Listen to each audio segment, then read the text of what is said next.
ಇವತ್ತು ಸಂಡೇ, ಹಾಗಾಗಿ ಸ್ವಲ್ಪ ಲೇಟ್ ಎದ್ದುಬಿಟ್ಟು ಲೇಟಾಗಿಯೇ ತಿಂಡಿ ಮಾಡ್ತಾ ಇದ್ದೇನೆ. ಎಲ್ರಿಗೂ ನಮಸ್ಕಾರ. ಮಾತಿಲ್ಲ ಸೊಲ್ಮೇಲು. ನಾನಿವತ್ತು ಕಡುಬು ಮಾಡಲಿಕ್ಕೆ ಅಂತ ಹೊರಟಿದ್ದೆ, ಆದರೆ ನನ್ನ ಹಸ್ಬೆಂಡಿಗೆ ಕಡುಬು ಬೇಡ ಅಂತ ಅಂದರು. ಹಾಗಾಗಿ ನಾನು ಅದನ್ನು ಅಕ್ಕಿ ರೊಟ್ಟಿ ಮಾಡ್ತಾ ಇದ್ದೇನೆ. ನಮ್ಮ ಕಡೆ ಎಲ್ಲ ಅಕ್ಕಿ ರೊಟ್ಟಿ ಕಡುಬು ಎಲ್ಲ ಕುಚ್ಚಲಕ್ಕಿಯಲ್ಲಿ ಮಾಡ್ತೇವೆ. ಕಡುಬು ಬೇಗನೆ ಆಗುತ್ತೆ, ಹಾಗಾಗಿ ನಾನು ಲೇಟಾಗಿ ಎದ್ದುಬಿಟ್ಟೆ. ನಾನಿವತ್ತು ಅಕ್ಕಿ ರೊಟ್ಟಿನ ರೇಷನ್ ಅಕ್ಕಿಯಲ್ಲಿ ಮಾಡ್ತಾ ಇದ್ದೇನೆ. ಅಕ್ಕಿಯನ್ನು ರುಬ್ಬಿಬಿಟ್ಟು ಅದನ್ನು ಹದ ಮಾಡಿ ಇವಾಗ ಅದಕ್ಕೆ ತೆಂಗಿನ ತುರಿ ಮತ್ತು ಈರುಳ್ಳಿ, ಸ್ವಲ್ಪ ಹಸಿಮೆಣಸು ಮತ್ತು ಒಗ್ಗರಣೆ ಸೊಪ್ಪು ಇಷ್ಟನ್ನು ಹಾಕಿ ಮಿಕ್ಸ್ ಮಾಡ್ತಾ ಇದ್ದೇನೆ. ನಾನಿಲ್ಲಿ ರೇಷನ್ ಅಕ್ಕಿ ತೊಗೊಂಡಿದ್ದೇನೆ, ಹಾಗಾಗಿ ಇದನ್ನು ನಾದಬೇಕಿದ್ರೆ ಚೆನ್ನಾಗಿ ನಾದಬೇಕು ಮತ್ತು ಹದ ಕೂಡ ಚೆನ್ನಾಗಿ ಮಾಡ್ಕೋಬೇಕು. ನನ್ನ ಮಗ ಬಂದುಬಿಟ್ಟು ನನಗೆ ಹೆಲ್ಪ್ ಮಾಡಬೇಕಾ ಕೇಳಿದೆ, ಆದರೆ ನಾನು ಬೇಡ ಅಂತ ಹೇಳಿದೆ. ಇದರಲ್ಲಿ ಹೆಲ್ಪ್ ಎಂತ ಸಹ ಬೇಡ, ಆದರೆ ಒಂದು ಹೆಲ್ಪ್ ಬೇಕಿತ್ತು, ನನಗೆ ಬಾಳೆ ಎಲ್ಲ ಬೇಕಿತ್ತು. ಹಾಗಾಗಿ ನಾನು ಕಟ್ ಮಾಡಿ ತಗೊಂಬ ಅಂತ ಕಳಿಸಿದೆ. ಚೆನ್ನಾಗಿ ನಾದಿದ ನಂತರ ಇವಾಗ ನಾನು ಉಂಡೆ ಕಟ್ತಾ ಇದ್ದೇನೆ. ಸ್ವಲ್ಪ ಕೈಗೆ ಎಣ್ಣೆ ಹಚ್ಚಿಬಿಟ್ಟು ಉಂಡೆ ಕಟ್ತಾ ಇದ್ದೇನೆ. ನನ್ನ ಮಗ ಬಾಳೆ ಎಲ್ಲ ತೊಗೊಂಬಂದ, ಚಿಕ್ಕದು ತೊಗೊಬಂದಿದ್ದಾನೆ. ಅದಕ್ಕೆ ನಾನು ಸೈಜ್ ಹೇಳ್ಕೊಡ್ತಾ ಇದ್ದೆ. ನನ್ನ ಮಕ್ಕಳು ಬಾಲ ಸಂಸ್ಕಾರ ಕೇಂದ್ರಕ್ಕೆ ಇವಾಗ ರೆಡಿಯಾಗಿ ನಿಂತಿದ್ದಾರೆ. ಅವರಿಗೆ ತಿಂಡಿ ಕೊಡಬೇಕು, ಹಾಗಾಗಿ ನಾನು ತಿಂಡಿ ಅವರಿಗೆ ಮಾತ್ರ ಮಾಡಿಬಿಟ್ಟು ಅವರಿಗೆ ಬಾಯಿಗೆ ಕೊಟ್ಟುಬಿಟ್ಟು ಮತ್ತೆ ನಾನು ಅವರನ್ನು ಅಲ್ಲಿ ಕ್ಲಾಸಲ್ಲಿ ಬಿಟ್ಟುಬಿಟ್ಟು ಮತ್ತೆ ಬಂದು ನನಗೆ ಮತ್ತು ನನ್ನ ಹಸ್ಬೆಂಡಿಗೆ ತಿಂಡಿ ರೆಡಿ ಮಾಡ್ತೇನೆ ಅಂತ ಅಂದ್ಕೊಂಡಿದ್ದೇನೆ. ಅದರ ನಂತರ ನಮಗೆ ಹೊರಗಡೆ ಹೋಗಲಿಕ್ಕಿದೆ. ಇವತ್ತೆಲ್ಲ ತರಕಾರಿ ತಂದು ಬಿಡಬೇಕು. ಒಂದು ವಾರಕ್ಕೆ ಬೇಕಾದಂಥ ಎಲ್ಲ ತರಕಾರಿಗಳನ್ನು ತಂದು ನಾನು ಫ್ರಿಜ್ಜಲ್ಲಿ ಇಟ್ಬಿಡ್ತೇನೆ. ನಾನು ಅವರಿಗೆ ತಿಂಡಿಯನ್ನು ಬಾಯಿಗೆ ಕೊಡೋದಿಲ್ಲ, ಅಪರೂಪ ಕೊಡೋದು. ಈ ಥರ ಲೇಟ್ ಆದರೆ ಮಾತ್ರ ಕೊಡ್ತೇನೆ. ಇವತ್ತು ನನ್ನಿಂದಾಗಿ ಲೇಟ್ ಆಯಿತು, ಹಾಗಾಗಿ ನನ್ನ ತಪ್ಪನ್ನು ನಾನೇ ಸುಧಾರಿಸ್ಕೊಳ್ತೇನೆ. ಹಾಗಾಗಿ ಅವ್ರಿಗಿಬ್ಬರಿಗೆ ಸಹ ಬಾಯಿಗೆ ಕೊಡ್ತೇನೆ. ಬಾಯಿಗೆ ಕೊಡೋದಿದ್ರು ಅರ್ಧ ಗಂಟೆ ಮಾಡ್ತಾರೆ ತಿನ್ನಲಿಕ್ಕೆ, ಇವಾಗ ಟೈಮ್ ಇಲ್ಲ ಅಷ್ಟು.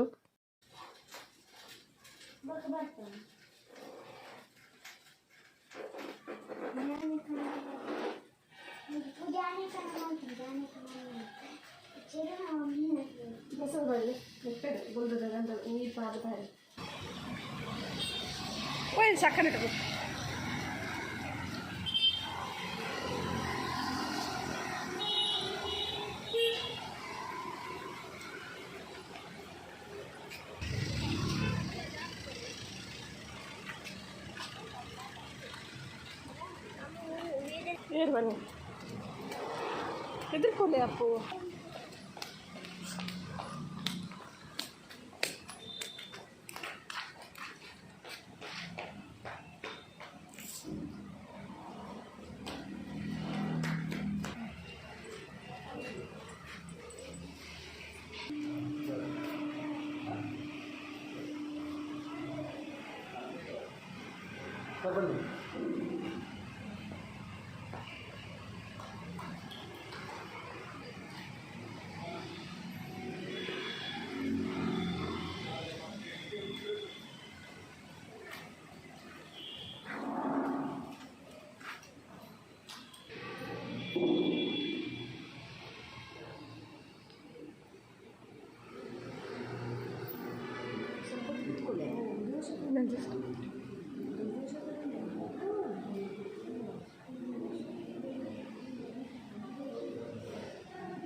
ಬೆಲ್ಲ ಬೆಲ್ಲ ಬೆಲ್ಲ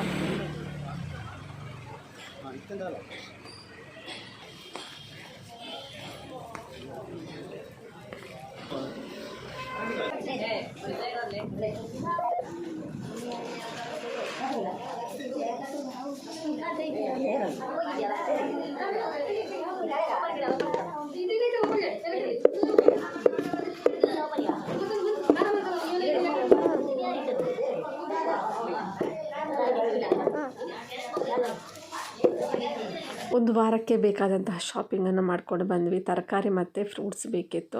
ತರಕಾರಿ ಒಂದು ವಾರಕ್ಕೆ ಬೇಕಾದಂಥ ಎಲ್ಲ ತೊಗೊಬಂದು ಸಂಡೇ ಅರ್ಧ ದಿನ ಹೀಗೆ ಕಳೆದೋಗುತ್ತೆ. ತರಕಾರಿನೆಲ್ಲ ಸೆಟ್ ಮಾಡ್ತಾ ಇದ್ದೇನೆ. ತರಕಾರಿಗಳನ್ನೆಲ್ಲ ತೊಳೆದುಬಿಟ್ಟು ನಾನು ಫ್ರಿಜ್ಜಲ್ಲಿ ಇಡ್ತೇನೆ, ತುಂಬ ಕಸ ಇರುತ್ತೆ, ಹಾಗಾಗಿ ಸೆಟ್ ಮಾಡ್ತಾ ಇದ್ದೇನೆ. ಸೊಪ್ಪನ್ನೆಲ್ಲ ತೊಳೆಯೋದಿಲ್ಲ, ಸೊಪ್ಪು ತೊಳೆದ್ರೆ ನೀರು ಹಾಕಿದರೆ ಹಾಳಾಗುತ್ತೆ, ತುಂಬ ದಿನ ಬಾಳಿಕೆ ಬರೋದಿಲ್ಲ. ಹಾಗಾದರೆ ನಾನು ಇವತ್ತಿನ ವೀಡಿಯೋನ ಇಲ್ಲ ಎಂಡ್ ಮಾಡ್ತಿದ್ದೇನೆ. ಇವತ್ತಿನ ವೀಡಿಯೋ ಇಷ್ಟ ಆಗಿದ್ರೆ ಲೈಕ್ ಮಾಡಿ, ಶೇರ್ ಮಾಡಿ ಮತ್ತು ಸಬ್ಸ್ಕ್ರೈಬ್ ಮಾಡಿ. ಮತ್ತೊಂದು ಹೊಸ ವಿಡಿಯೋದೊಂದಿಗೆ ಮತ್ತೆ ಸಿಗೋಣ. Take care, bye, thank you.